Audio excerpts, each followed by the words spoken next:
Continuando então, vamos lá. C como índice de indeterminação do sujeito. Os verbos de ligação, como eu ia dizendo, né? Intransitivos e transitivos indiretos, quando seguidos do pronome C, índice de indeterminação do sujeito, ficam na terceira pessoa do singular, porque seu sujeito é indeterminado. Né? Então, sujeito indeterminado, eu não sei, né? Há duas formas de eu formar essa indeterminação do sujeito. Né? Uma delas vocês já sabem bem, que é utilizando o verbo na terceira pessoa do plural, sem um referente, né? Sem que eu tenha uma referência, sem que o sujeito tenha aparecido já no enunciado ou no texto. Né? Então, eu tenho essa forma, verbo na terceira pessoa do plural, sem um referente. E tenho aqui, também posso formar essa indeterminação do sujeito mantendo o verbo na terceira pessoa do singular, né, e acrescentando ao verbo o índice de indeterminação do sujeito C, né, o C como índice de indeterminação do sujeito. Eu posso fazer isso em quê?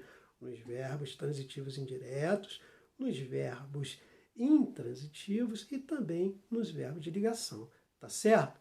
Então vamos lá, um exemplo aqui. Assistiu-se numa mesma tarde a dois belos filmes. Quem assiste, assiste a, no sentido de ver, né? No sentido de ver, quem assiste, assiste a. Então, assistiu-se a dois belos filmes.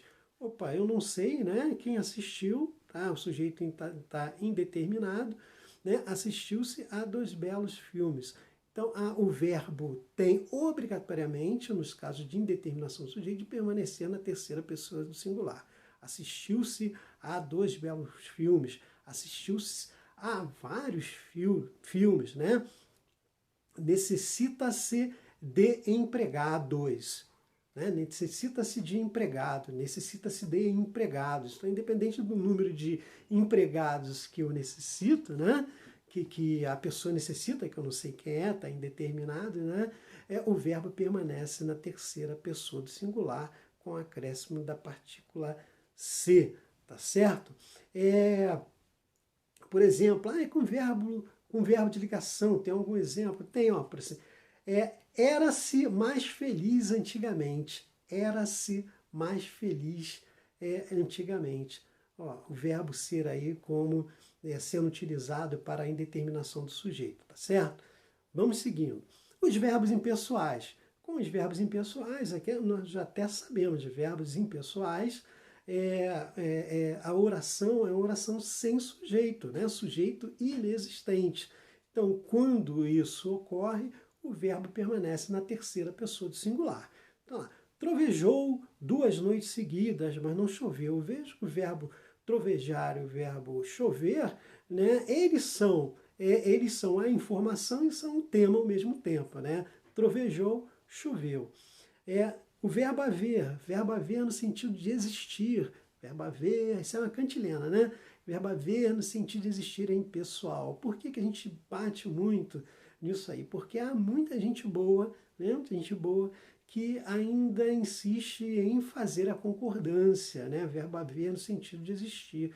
Ele é impessoal. Então, houve muitas brigas e reconciliações e não houveram muitas brigas. Está errado, tá bom? Está errado. Corrijam aí seus colegas, né? Houve muitas brigas e não houveram, tá bom? Da mesma coisa que verbo haver e fazer quando indicam tempo. Há 3 anos que não visito meus avós. Há 3 anos. Então, há 3 anos. Há 3 anos. Né? Verbo haver indicando tempo. Faz 2 dias que ela está com febre. Faz 2 dias que ela está com febre. Não fazem 2 dias. Tá certo? Faz. Verbo fazer indicando tempo também é um verbo impessoal. Tá bom? É interessante aqui. Nas locuções verbais, o verbo haver, quando impessoal, transmite sua impessoalidade. Então, exemplo lá, há pessoas esperando na varanda. Há pessoas, né? Existem pessoas. Há pessoas, verbo haver, sentido existir. Vamos fazer dessa informação utilizando uma locução. Vamos lá. Deve haver pessoas esperando na varanda. Deve haver e não devem haver, tá certo? Deve haver. Por quê? Porque o verbo haver, no sentido de existir, é impessoal. E nas locuções, ele transfere essa sua impessoalidade para o verbo auxiliar. Pode haver pessoas esperando na varanda. Pode haver, não podem haver. Pode haver, tá bom? Verbo haver, sentido existir em pessoal, tá bom? Aqui abaixo existe um contraponto, né? Eu vou ler para vocês e a gente vai explicando, procurando esclarecer esse contraponto. Mas de antemão eu já digo sempre assim, eu digo, nas nossas aulas, nas nossas provas, nós vamos sempre tomar como base a gramática tradicional, tá certo? Então já gravem isso aí. Então vamos lá. Contraponto.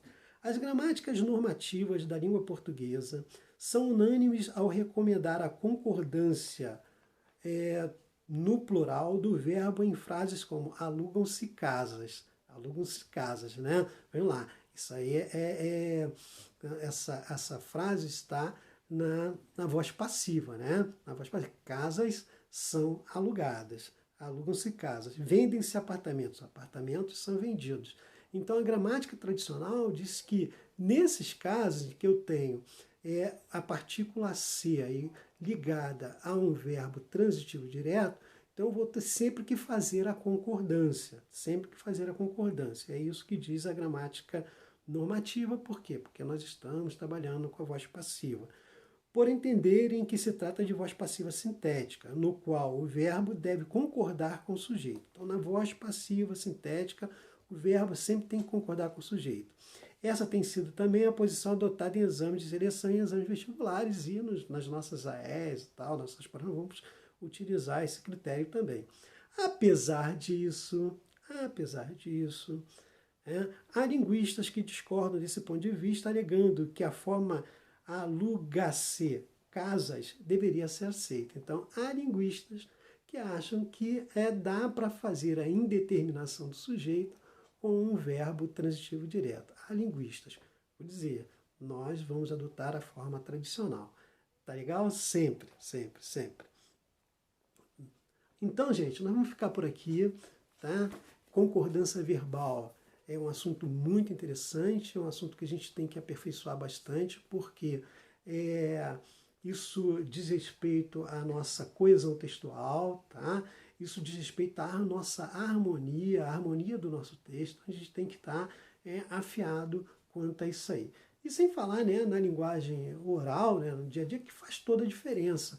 Quando você conversa com uma pessoa que faz as concordâncias, né, com um jovem, né, que faz a concordância, que fala, né, sem atropelar a gramática da língua portuguesa, é muito bom, é muito salutar. E as pessoas se fazem entender com mais clareza, acreditem, né? Acreditem que usar bem a língua portuguesa é um fator de diferença, tá certo?